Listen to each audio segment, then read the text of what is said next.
اب موسا جوان ہو گئے. قرآن کہتا ہے وَلَمَّا بَلَغَ أَشُدَّهُ، جب موسا جوان ہو گئے آتَيْنَاهُ حُكْمًا وَعِلْمًا، ہم نے موسا کو نبوت عطا فرمائی. ابھی نبوت آگے ملے گی، ابھی کہا ان کو ہم نے سمجھدار بنایا، فیصلہ کرنے کی طاقت دی. ایک دن موسیٰ علیہ السلام جا رہے تھے شہر میں، دو آدمی آپس میں لڑ رہے تھے.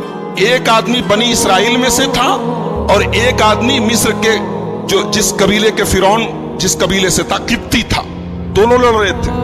ایک موسیٰ کے قبیلے کا تھا، ایک دوسرے قبیلے کا تھا. قبیلے کی محبت بھی محبت ہوتی ہے نا، جیسے ہمارے ہاں برادری کی محبت چلتی ہے. برادری کی اور خاندان کی محبت جو ہے کہیں نہ کہیں وہ کام کرتی. اب موسیٰ علیہ السلام کے قبیلے کا جو آدمی تھا اس نے کہا موسیٰ دیکھیے یہ مجھ کو مار رہا ہے، میرے اوپر ظلم کر رہا ہے. موسیٰ علیہ السلام نے کہا اچھا تجھے مار رہا ہے؟ فوقظہ موسیٰ نے اس کو گھوسا مارا اس کو، ایک فائٹ مارا. اور موسیٰ علیہ السلام بہت ہٹے کٹے تھے، باڈی بلڈر تھے. اس لیے ہمارے نوجوانوں کو چاہیے کہ ایمان کے ساتھ ساتھ باڈی کو بھی مضبوط کریں، تھوڑا جم شم جایا کریں، تھوڑا باڈی کو مضبوط کریں. اب آپ لوگ مجھ سے مت کہیے مولوی صاحب آپ کی کون سی بہت مضبوط باڈی، لیکن بہرحال جانا چاہیے. موسیٰ علیہ السلام باڈی بلڈر تھے. مارا ایک فائٹ، فقضا علیہ، مر گیا وہ، ایک مکے میں مر گیا وہ. موسیٰ علیہ السلام نے مارا تھا ایسے ہی کہ تھوڑا سا اس کو جو ہے ٹائٹ کرے، لیکن ایک مکے میں مر گیا وہ. موسیٰ علیہ السلام حیران ہو گئے، بولے ارے یہ کیا ہو گیا؟ ھذا من عمل الشیطان، یہ شیطان نے مجھ سے کیا کروا دیا. انہ عدو مضل مبین، شیطان بہت بڑا دشمن ہے انسان کا. غلطی ہو گئی موسیٰ علیہ السلام سے. انہوں نے مارا تو ایسے ہی اس کو سختی کرنے کے لیے، اس کو سبق سکھانے کے لیے، وہ مر گیا وہ. یعنی موسیٰ کے مکے میں اتنی طاقت تھی، ایک مکے میں مر گیا وہ، قبطی مر گیا. اب موسیٰ علیہ السلام اللہ سے دعا کرتے ہیں رب اغفر لی، اے اللہ مجھے معاف کر، میں نے اپنی جان کے اوپر ظلم کیا ہے، مجھے معاف کر دے. پتہ یہ چلا کہ نبی سے بھی اگر کوئی غلطی ہو جائے تو نبی بھی فوراً اللہ سے معافی مانگتے. جان بوجھ کے نہیں مارا تھا، غلطی ہو گئی. انہوں نے اس کو قتل کرنے کے، جان سے مارنے کی غرض سے نہیں مارا، غلطی ہو گئی، لیکن فوراً اللہ کی بارگاہ میں توبہ کی. سبق یہ ملا کہ ارے موسیٰ تو نبی ہیں، ہماری اور آپ کی کیا اوقات ہے. اگر کبھی غلطی ہو جائے، کوئی خطا ہو جائے، کوئی اللہ کی نافرمانی ہو جائے، دیر نہ کرو، فوراً توبہ کرو. موسیٰ نے توبہ کی. اللہ کہتا فغفر لہ، ہم نے اپنے بندے موسیٰ کی توبہ کو قبول کیا. اب موسیٰ علیہ السلام پورے مصر میں ڈرے ڈرے سہمے ادھر ادھر گھوم رہے ہیں کہ اگر پتا چل گیا کسی کو کہ وہ میری وجہ سے مرا ہے تو مجھے سزا ہوگی. اور اس زمانے میں قتل کی سزا قتل تھی، موت کی سزا موت تھی، تو مجھے مار دیا جائے گا. موسیٰ علیہ السلام بیچارے ڈرے ہوئے سہمے ہوئے پورے شہر میں گھوم رہے. اگلے دن جا رہے تھے تو وہی آدمی جو ایک دن پہلے کسی سے جھگڑا کر رہا تھا، بنی اسرائیل کا ایک آدمی، وہی آدمی کسی اور سے جھگڑا کر رہا تھا اور پھر چلایا اے موسیٰ دیکھیے میرے اوپر یہ ظلم کر رہا ہے. موسیٰ علیہ السلام نے کہا انک لغوی مبین، تو ہی ایک نمبر کا کمینہ ہے، تو ہی ایک نمبر کا فسادی ہے. کل بھی تو کسی سے جھگڑا کر رہا تھا، آج بھی تو جھگڑا کر رہا ہے، اس کا مطلب فسادی تو ہے. اس کے بعد موسیٰ علیہ السلام نے اس قبطی کو جس سے آج یہ جھگڑا کر رہا تھا اس کو مارنے کے لیے اپنا ہاتھ آگے بڑھایا تو یہ سمجھا، اسرائیلی یہ سمجھا کہ آج لگ رہا ہے موسیٰ مجھے ماریں گے. کہا کہ اے موسیٰ اتريد ان تقتلنی کما قتلت نفسا بالامس، کل ایک آدمی کو مکہ مار کے ختم کر دیا، آج مجھے ختم کرنا چاہتے ہو؟ اس نے بھانڈا پھوڑ دیا. سب کو پتا چل گیا کہ کل وہ جو آدمی مرا تھا اس کو وہ حضرت موسیٰ علیہ السلام کے ذریعے ختم ہوا تھا. اب سارے شہر میں یہ افواہ پھیل گئی. اب موسیٰ علیہ السلام بیچارے پریشان ہیں. اتنے میں ایک موسیٰ علیہ السلام کا ہمدرد اور خیرخواہ آیا اور اس نے کہا یا موسیٰ ان الملا یأتمرون بک لیقتلوک، اے موسیٰ دربار فرعون میں فیصلہ ہو چکا ہے، تمہیں اس قبطی کے بدلے سزائے موت دی جائے گی. فخرج منہا، جتنا جلدی ہو سکے تم مصر چھوڑ کے نکل جاؤ، شہر چھوڑ کے بھاگ جاؤ ورنہ جان کے لالے پڑ جائیں گے، ختم کر دیے جاؤ. اب موسیٰ علیہ السلام مصر چھوڑ کے جا رہے ہیں. کہاں پہنچتے ہیں؟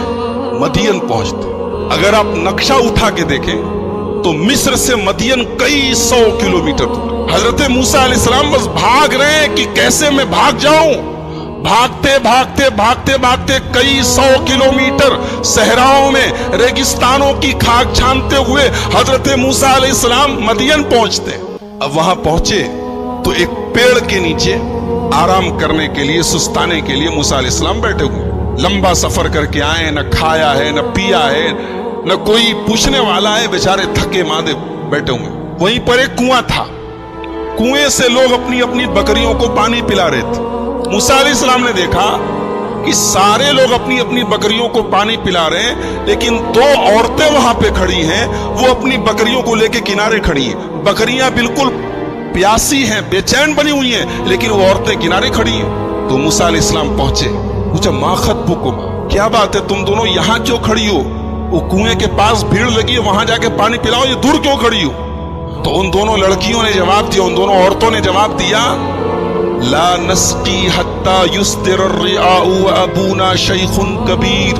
कहा कि आप देख नहीं रहे मर्दों की भीड़ लगी है, हमें पसंद नहीं है कि हम मर्दों की भीड़ में धक्का खा के जाके अपनी बकरियों को पानी पिलाएं, ये हमारी गैरत गवारा नहीं करती। और ये भी सुन लीजिए, व अबूना शैखुन कबीर, हमारा बाप बहुत बूढ़ा है, हमारा बाप इस लायक नहीं है कि हमारी बकरियों को पानी पिला सके, इसलिए मजबूरी में हमें घर से बाहर निकलना पड़ा है, वरना हमें ये काम पसंद नहीं। हमारी माँ बहनों को सबक मिला कि मुसलमान औरत की शान नहीं है कि मर्दों की भीड़ में धक्की धक्का खाए। मुसलमान औरत की शान, एक हयादार औरत की शान नहीं है कि मर्दों की मजलिसों में और मर्दों के जमघटों में जाके उनसे कंधे से कंधा मिलाकर चले। ये एक हयादार और एक गैरत वाली औरत की शान। और ये भी पता चला कि औरत घर से तभी निकले जब कोई जरूरी काम हो।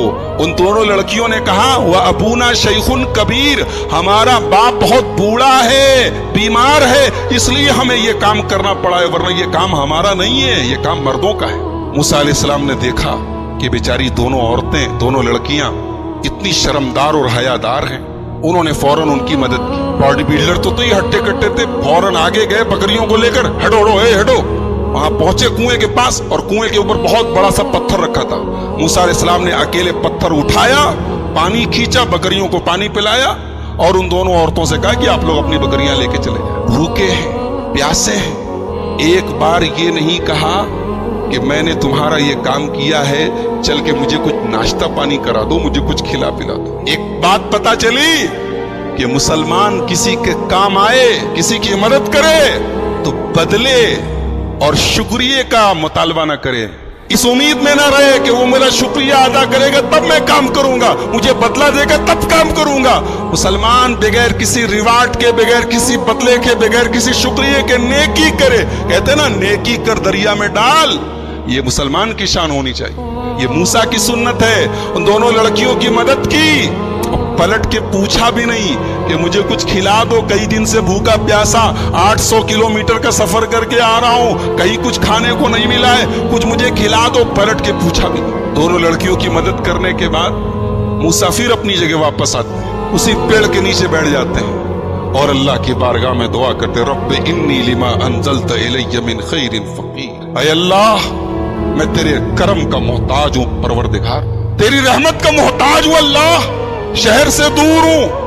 कहा मूसा महलों में, महल में परवरिश हुई है, नाज़ो नैम में परवरिश हुई है, आराम और आज के जमाने के हिसाब से हम कह सकते हैं लग्जरी लाइफ गुजारी है उन्होंने, ऐशो आराम की जिंदगी गुजारी है। और आज हजारों किलोमीटर का सफर तय करके सहराओं की खाक छान के आए हैं, और आज ये हालत है कि मूसा को कोई एक अनाज का एक दाना पूछने को तैयार। कहते अल्लाह, मैं तेरे करम का मोहताज ऊपर पड़ गया। अभी मूसा ने दुआ की, अल्लाह ने फौरन दुआ कबूल। एक नुक्ता मिला कि अगर आप चाहते हैं कि आपकी दुआ कबूल हो तो किसी गरीब और किसी मजबूर के काम आ जाओ, किसी गरीब की मदद कर दो, किसी गरीब को सदका कर दो, और उसके बाद अल्लाह से दुआ करो, अल्लाह दुआ कबूल कर लेगा। अगर चाहते हो कि दुआ कबूल हो जाए तो कोई नेकी करो, कोई अच्छा काम करो, किसी के काम आ जाओ और फिर दुआ करो, अल्लाह दुआ कबूल करेगा। मूसा ने दुआ की, अल्लाह ने फौरन दुआ कबूल